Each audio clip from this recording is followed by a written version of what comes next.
Alors je vais vous donner quelques petits exemples pour bien prouver, et vous pouvez examiner les écritures de l'apôtre Paul et ainsi que dans les 4 évangiles, et vous verrez que Paul il confirme les choses de Yasha Ayamashia. Parce qu'il dit que Paul est un imposteur, Paul est un faux apôtre, et il n'a pas été appelé, parce qu'il en a 12 apôtres, il n'a pas ou à 13. Mais il ne faut pas oublier que Yasha, quand il a dit qu'il a pris 12 apôtres, ce sont pour montrer qu'il vient de la descendance d'Israël, des 12 tribus d'Israël. Il y avait même 70 disciples qui l'ont suivi aussi. On le voit dans l'Ancien Testament. Bien faire comprendre de ce que la parole du Créateur nous exprime. Beaucoup n'arrivent pas à comprendre le sens réel. C'est pour ça que moi, de temps en temps, je parle tantôt d'une manière, tantôt d'une autre, mais vous ne prenez pas garde de ce que je dis. Comme Yasha parlait tantôt d'une manière, tantôt d'une autre, vous n'avez pas pris garde. Comme l'apôtre Paul a parlé tantôt d'une manière, tantôt d'une autre, et vous n'avez pas pris garde. Alors Paul, il parle et s'exprime, et il dit la vérité. Je sais qu'à travers de ces épîtres, il y a des plumes mensongères qui ont été mises par ces religieux de ce monde, qu'ils soient catholiques ou protestants ou messianiques, soi-disant, qui disent qu'ils t'honorent la vérité. C'est ceux-là qui t'honorent l'étoile de David. Quand on voit dans l'Apocalypse, il dit que ce sont la synagogue de Satan. Comme beaucoup, que Yasha était aussi dans les synagogues, qui a été rejeté par les scribes et par les pharisiens. Comme Paul aussi, il allait aussi dans les synagogues, qui a été rejeté aussi. Alors, il faut bien comprendre de ce que la Bible nous enseigne, surtout que vous la tenez, cette Bible. Mais malheureusement, il est temps de dire que Paul c'est un imposteur, c'est un faux apôtre, un dire des bons en antéchrist, comme aujourd'hui, qu'on peut nous traiter aussi. Alors, nous sommes comme des Paul aussi. Mais bon, malheureusement, il ne voulait pas y croire de ce qu'on exprimé. Alors Paul, lui, si nous regardons à travers de son enseignement, il parle du mot avènement, l'avènement. Du fils bien-aimé, Yahshua Mashiach, quand il viendra au jour de son avènement, quand tout le temps il le verra. Ça, ce sera au jour que les hommes qui sont sous cette terre, qui sont déjà nés de nouveau à travers la mort et la résurrection du Christ, maintenant, c'est plus moi qui vis, mais c'est Christ qui vit en moi. C'est ça qui est emmené à l'apôtre Paul. C'est bien ça. Paul, il exprime, il dit pas de mensonge. Bah oui, parce que vous croyez que Paul, il est en train de dire du mensonge. Et c'est pas un apôtre, c'est un imposteur. Parce que vous êtes en colère, parce que il est en train de proclamer la loi. La loi, les 613 ordonnances que vous accomplissez encore, que vous préparez, vous, pour remettre encore votre récompense et votre fierté, et ainsi que vos lois et vos œuvres que vous accomplir, les 613 ordonnances que nous n'avons plus besoin de les accomplir. C'est ça qui dit Paul. Il y a la loi qui est 613 ordonnances. Quand il est mis en évidence, il faudrait plus les accomplir. Les bougies, tout ça, les rituels que vous, les étoiles dans le ciel, tout ça que vous adorez, et l'étoile de David, soi-disant que vous aimez, et que vous détestez l'apôtre Paul. Il n'y a pas que vous le détestez, il y a beaucoup aussi des musulmans qui détestent l'apôtre Paul. Et il y a beaucoup de personnes aussi que quand nous parlons de la part de l'apôtre Paul aussi, parce que Paul, il avait reçu un ministère qui est assez fort et assez puissant, surtout son ministère qu'il avait reçu. Mais il dit, je ne suis pas là pour plaire aux hommes, je plais au Créateur, et c'est ça. Et c'est un soldat qui ne s'embarrasse pas des affaires de la vie, mais il sait enrouler. Oui, c'est vrai qu'il était autrefois, qu'il a tué beaucoup de personnes. C'était en réalité un guerrier qui était zélé pour son Créateur, mais malheureusement, il n'était pas dans la vérité. C'est pas parce qu'il était sous la tutelle de Gamaël, dans les scribes et ses parisiens, et ses soi-disant juifs, et il croyait qu'il tenait la vérité. Alors il tenait tous l'enseignement, et c'est pour ça qu'il est à la conquête pour tuer les disciples de Yahshua le Mashiach. Mais sur le chemin de Damas, Yahshua le Mashiach, il l'avait arrêté. Il a dit, arrête de me persécuter, parce que tu combats contre Yahshua le Mashiach. Et quand il a vu que c'était Yahshua le Mashiach, le Messie, et que l'envoyé du Père, c'est là qu'il s'est repenti sur le chemin de Damas. Et le chemin de Damas, vous pouvez examiner, vous verrez quelle est la signification, le chemin de Damas. Comme ça, vous comprendrez qu'il était aveugle. Et qu'il, quand s'approchait de Damas, retrouvait la vue. Je vous ai mis une petite note. Mais sur le chemin de Damas, il est devenu aveugle. Il est devenu aveugle. Il y avait des écailles dans les yeux. Et il est devenu aveugle. Mais quand il est rentré dans la ville de Damas, il a retrouvé la vue. Il a passé par la petite porte étroite. La petite porte étroite. Pourquoi le chemin étroit ou la rue étroite? Pour bien faire comprendre. Il n'a pas pris le chemin large et spacieux qui mène à la perdition, ce qu'il dit Paul, mais il faut prendre le petit chemin difficile, comme Yahshua l'a dit aussi. vous croyez que Paul est un imposteur. Mais Paul, il n'est pas un véritable juif pour vous. Hein. Oui, c'est vrai, c'est pas un juif, c'est un hébreu, descendant de Benjamin. S'il serait un homme qui aurait caché du mensonge ou pas dire la vérité, il n'aura pas exprimé qu'il était pharisien. Il n'aura pas dit qu'il était sous la tutelle de Gamaliel. Il n'a pas dit qu'il a été avec les scribes et les pharisiens et les docteurs de la loi. Il a été pas obligé de le dire. Il a été pas obligé de le dire qu'il avait tué des disciples. Il était pas obligé de le dire. Hein, il a pu cacher tout ça. Il a pu dire tout ce qu'il a pu faire. Mais il a tout dit. Il n'y a rien à cacher. Il n'y a rien à cacher. C'est ton témoignage, il parle de son témoignage. Quand nous, on peut parler de notre témoignage, on dit ce qu'on en réalité qu'on est. Mais sur le chemin de Damas, Paul a retrouvé la vue. Il était aveugle. C'est pour ça que le Yasha a dit, Saul, Saul, Saul. Maintenant, tu t'appelleras plus Saul, mais tu t'appelleras Paul. Paul veut dire celui qui parle de la bouche du grand créateur. Il parle de la bouche du grand créateur. Et Yasha a dit, les paroles que je dis, ce sont les paroles de mon père. Paul, exactement pareil. C'était l'apôtre des païens, il a converti. C'est pour ça qu'on les voit dans l'Apocalypse, il est écrit, qui sont ceux qui viennent de la grande tribulation. Et même un des descendants d'Israël, il a dit, mais qui sont ceux, ces gens-là? C'est qui sont là? Ce sont ceux qui sont lavés leur robe dans le sang de l'agneau. Ce sont toutes les nations que Paul a prêché à cette époque-là. Il a été en Turquie, partout, pour prêcher la bonne nouvelle. Il a ouvert des églises. Mais en 65, couper la tête. Alors c'est pour ça que le P, il a été mis. Alors Paul, il a changé son nom. Mais pour bien faire comprendre ce que l'enseignement de la parole du Créateur. Alors Paul vous dit que Paul est à côté de la vérité. Alors quand Yasha était sur la terre, il a dit aux scribes et aux pharisiens, détruisez ce temple et en 3 jours je vais vous construire un temple non fait de la main de l'homme, mais de la main du Créateur.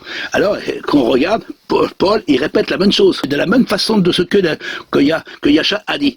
Il a dit, vous êtes devenu maintenant le temple du Créateur. Maintenant, le Créateur habite en vous. C'est bien ça ce qu'il a dit Yasha, et Paul dit la même chose. Vous voyez que Paul, il n'est pas à côté de la vérité, il est dans la vérité. Il suit le même mouvement de ce que Yasha a dit. Paul n'a pas dit que la loi, il faut la supprimer. Il a dit c'est la loi du péché et la loi de la cérémoniale, les 613 ordonnances et sacrifices. C'est pour ça que Yasha a bien fait comprendre, je ne suis pas venu pour abolir la loi, mais pour l'accomplir. Mais Paul ne dit pas que la loi, il faut la supprimer. Il a dit la loi, elle est au fond en moi. Et je l'accomplis. Il dit, c'est pas parce que je marche par la foi, hein, parce que c'est la grâce du grand créateur qui m'a donné, c'était un don gratuit, il a payé ma dette, et à travers de Yasha al-Mashiach, et Yasha a pris mon péché, je suis mort avec lui, et maintenant, comme Yasha est ressuscité, je suis ressuscité avec lui, c'est bien ça ce que Yasha a dit, au sujet de la Sainte Seine, avec ses apôtres. Vous essayez toujours de dire que Paul est à côté de la vérité, mais Paul est dans la vérité. Dans la vérité, Paul. Mais il faut bien comprendre. Mais, sauf qu'il y a à l'intérieur de son livre, il y a à peu près 13 épîtres, il y a des plumes mensongères qui ont été mis en évidence. Parce que on profite d'une personne qui est morte, hein, de prendre son livre et de trafiquer son livre. Mais malheureusement, il y a toujours des hommes qui sont derrière pour soutenir les hommes du Créateur. Moi, je soutiens l'apôtre Paul. Je ne soutiens pas les plumes mensongères qui ont mis dessus à l'intérieur. On n'est pas très content parce que vous trafiquez la parole du Créateur et vous dites que c'est comme ça, comme ça. Comme je vous dis un exemple, vous dites que tout genou fléchira devant Jésus-Christ. Hein, et ça, c'est pas Paul qui a dit ça. C'est vous les religieux qui avez mis ça. Et vous les scribes et les pharisiens, soi-disant que vous êtes des hommes du Créateur, soi-disant, que vous tenez, soi-disant, des synagogues, parce que vous êtes dans des synagogues, et la synagogue, les scribes, ben vous êtes tout à côté de la vérité. Et vous n'aimez pas trop Paul, parce que Paul, vous croyez que Paul n'accomplit pas la loi. Mais il a dit, la loi, elle est bonne. Moi, je l'accomplis, la loi. Hein, parce qu'il accomplissait le samedi. C'est pas le dimanche, le samedi. Hein, et c'est à cause, justement, de cette ordonnance qu'il a reçue de la part du Créateur, de Yasha al-Mashiach, qui est venu dans le monde, et il explique. Il n'y a jamais aucun homme dans le Nouveau Testament qui parle aussi bien que l'apôtre Paul. Et vous dites que Paul est à côté de la vérité. C'est pas parce que vous dites qu'il est à côté de la vérité, ça vous déplaît, parce que ce que Paul est en exprimé. Paul a bien dit, vous marchez avec la circoncision de la chair, mais moi, j'ai la circoncision de l'esprit. Il sait qu'il faut naître de nouveau. Ah oui, il faut naître de nouveau. Ah oui, parce que c'est ça que Paul est en exprimé à travers de son enseignement. Mais comme il a dit Yasha, il a dit à Nicodème, c'était aussi avec les scribes, les pharisiens, et il a dit, tu étais un docteur de la loi et tu comprends pas de ce que tu t'en lire, et pourtant tu es un homme de la loi, et pourtant tu dis que tu es dans la vérité, mais il faut naître de nouveau. Et il a dit comment pour naître de nouveau? Ben, il faut que celui qui est cher est cher est cher, tu es chair de chair avec la loi de la chair, et tu accomplis les choses de la chair, mais il faut avoir la loi de l'esprit. Et c'est ça que Paul avait reçu, la loi de l'esprit. Il sait que c'est plus moi qui vis, mais c'est Yasha qui vit en moi par la puissance et l'autorité de l'esprit du grand créateur. Paul, il exprime bien des choses. Il dit bien que l'homme étant milité les Écritures, hein, ce qui est écrit avec de l'encre, mais moi, j'ai reçu pas la plume de l'encre, moi j'ai reçu la plume de l'esprit. C'est l'esprit à l'intérieur. Paul a bien compris qu'il faut naître de nouveau. Et dit, c'est plus moi qui vis, c'est Yasha et Mashiach qui vit en moi. C'est l'esprit du Créateur qui vit en moi. Et c'est à cause de ça que vous n'aimez pas trop Paul. Parce que Paul est, on vous dire, à travers de son enseignement, surtout vous les messianiques, les soi-disant juifs, ou soi-disant ceux qui soi-disant qui veulent accomplir la loi, parce que vous voulez l'accomplir, la Torah, vous voulez accomplir la Torah. Mais Paul l'accomplissait, la Torah. Il accomplissait la Torah. Maintenant, dans la Torah, et la véritable Torah, la loi vivante qui est au-dessus de toute chose, cette loi-là, il faut l'accomplir. Il faut l'accomplir. Paul n'a jamais dit que la loi a été crucifiée, que la loi a été supprimée. Il doit l'accomplir. Il dit bien, aime ton prochain comme toi-même. Yasha, Mashiach a dit au script, enfin, aimez-vous les uns les autres. Le plus grand des commandements, tu aimeras ton Créateur de tout ton cœur, de toute ton âme, de toute ta foi, de toute ta pensée. Et tu serviras lui seul. Et tu aimeras ton prochain. Paul, il dit exactement pareil. Mais vous dites que Paul, c'est un imposteur parce que c'est un apôtre, et c'est le 13e apôtre. Il ne peut pas avoir un 13e apôtre. Il avait 12 apôtres. Mais 12 apôtres, ce sont les 12 tribus d'Israël. C'est pour ça que Yasha a pris 12. Et il y avait aussi 70 disciples aussi que Yasha a pris aussi. Et Paul, on voit que Paul est exprimé à travers de son enseignement que la loi n'est pas été supprimée. Il faut accomplir la loi. Mais les 613 ordonnances, les holocaustes, les sacrifices et tout ce que vous faites en réalité, pour vos cérémonies avec des bougies, Paul, c'était fini ça, c'est fini. Parce qu'il est né de nouveau. Il n'a plus besoin d'accomplir la loi charnelle, mais il doit accomplir la loi spirituelle avec les 10 commandements qui sont mis en évidence. Paul n'a jamais dit que la loi, il faut la supprimer. Il a dit la loi est au fond de mes entrailles. Et que la loi du péché, elle a été crucifiée par Yasha. Et Yasha, maintenant, on n'a plus besoin de faire des sacrifices, des holocaustes, parce que Yasha, il est la victime expiratoire à travers de son sacrifice. Et Paul est en exprimé de ce que Yasha a accompli, ce qu'il a accompli. Et vous dites que Paul, c'est un imposteur, mais vous êtes tout à côté de la vérité. Vous êtes soi-disant des serviteurs, soi-disant des disciples, soi-disant que vous connaissez la vérité, et vous dites que Paul, c'est un imposteur. C'est vous les imposteurs. C'est vous les imposteurs. Mais malheureusement, nous savons très bien qu'à l'intérieur du livre de l'apôtre Paul, il y avait 13 épîtres, on sait qu'il n'a pas une plume mensongère. Parce que vous profitez quelqu'un qui est mort pour mettre des plumes mensongères, comme dans les 4 évangiles, des plumes mensongères. On voit tout de l'Ancien Testament, de la Genèse jusqu'à l'Apocalypse, hein, et il y a plein de plumes mensongères. Mais aujourd'hui, nous sommes là pour rétablir la vérité. Toutes ces plumes mensongères qu'on a mis à l'intérieur, on t'en les sortir du livre du Créateur. Parce que, en réalité, c'est vous, en réalité, que vous êtes à côté de la vérité. Mais pas Paul.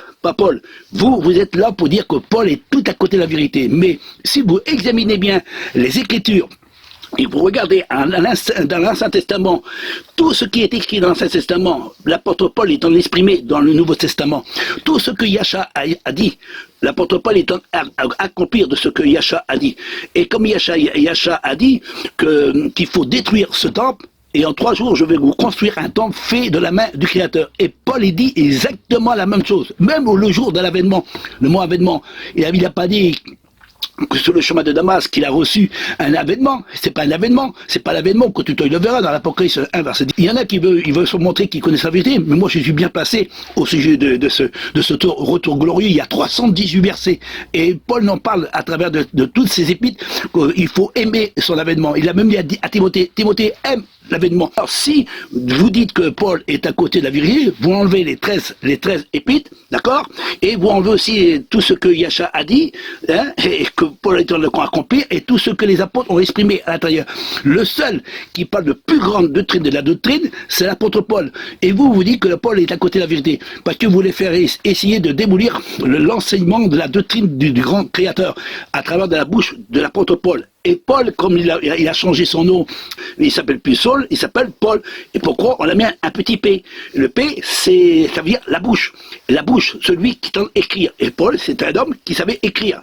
Il écrit très épide. Il a parlé. Et il avait la bouche pour parler. Et c'est pour ça que le Créateur, et c'est sa vie de l'apôtre Paul pour annoncer. Et c'est pour ça que Paul dit, vous savez que dans les derniers temps, le Créateur parlera par le Fils, il parlera par le Fils. Et Yacha dit, les paroles que je dis, ce ne sont pas mes paroles là-bas, mais ce sont les paroles de mon Père, la parole de ma parole. Je ne peux rien faire de moi-même. Et Paul, il répète la même chose ce que Yacha a dit. Vous voyez, et vous dites que Paul est à côté de la vérité. C'est vous que vous êtes à côté de la vérité. Vous êtes des aveugles. Vous êtes des aveugles. C'est ça que disait le Yacha. Un aveugle conduit à notre aveugle, et tout le monde a la même fois. Et Paul, il dit la même chose, exactement pareil. Vous voyez que Paul, ce qu'il dit, il dit exactement pareil. Pierre, il savait bien que c'était un homme très important, parce qu'il savait que c'est un homme qui devait prêcher pour les païens, les gentils. Et il est l'apôtre des païens, l'apôtre des nations. Et on voit qu'il a prêché dans toutes les nations, il a prêché l'apôtre Paul. C'est pour ça que qui sont ceux qui viennent de la grande tribulation dans l'Apocalypse? C'est écrit, c'était déjà écrit. C'est écrit autant de gens. Et Paul avait commencé à écrire. Et Paul, il est né presque à la même époque de Yacha et Machia. Mais il y a une chose qui est très importante. C'est à cause des plumes mensongères que vous avez mis, pas vous, mais vos ancêtres d'ailleurs, ils ont mis des plumes mensongères depuis 2000 ans. C'est pour ça que depuis 2000 ans, tout était caché. Mais dans les derniers temps, tout sera révélé. Alors vous l'avez essayé d'étouffer les hommes du Créateur, comme l'apôtre Paul, comme l'apôtre Pierre, comme dans l'Ancien Testament, Moïse, Isaac, Jacob, tous les prophètes et tous les hommes qui ont proclamé la vérité, la doctrine de l'enseignement du véritable Créateur, vous l'avez essayé d'effacer en mettant des plumes mensongères. C'est pour ça que Jérémie dit, Jérémie 8:8, il dit, ils ont mis la plume mensongère pour essayer d'effacer le nom du Créateur. Alors toi peut-être tu as peut-être le nom du Créateur, mais tu n'as pas la doctrine du Créateur. Alors bon entendant, j'espère que tu as compris, et si tu ne comprends pas, tant pis, moi je te dis. Alors ne cherche pas à me combattre, parce que si tu me cherches à combattre, tu combats le Créateur. Et quand le Créateur, il donne quelque chose à ses serviteurs, à ses enfants, à ses véritables, ce sera un peu dur pour combattre des hommes qui sont animés de l'esprit du grand Créateur. Ne luttez pas contre le Créateur et contre les hommes du Créateur, parce que vous ne serez jamais gagnant. Vous serez jamais gagnant. Vous êtes juste simplement gagnants quand ils sont morts, les gens. Vous pouvez profiter de trafiquer leurs livres ou leurs messages. Mais pendant qu'ils sont vivants, ils sont là pour apporter la vérité. Et si demain, moi, je quitte ce monde, il y en aura un autre qui viendra pour proclamer la vérité. Et jusqu'à la fin des temps, il y aura toujours des hommes qui seront là pour soutenir les hommes du Créateur, de génération en génération. Le Créateur ne laisserait pas ses serviteurs humiliés devant ces religieux, se disant qu'ils tenant la vérité. Mais ils sont tous à côté de la vérité. Alors, j'espère que tu comprendras le sens réel de cette grande vérité, vous qui êtes sur mon mur, sur YouTube ou sur Facebook. Je ne cherche pas à vous juger, mais si vous jugez Paul, et si vous jugez Paul, vous jugez Yacha Machia. Et si vous jugez Yacha Machia, parce que ce que Paul dit et ce que Yacha dit, vous jugez le grand Créateur. Bon entendant, j'espère que vous avez compris le sens réel de cette grande vérité.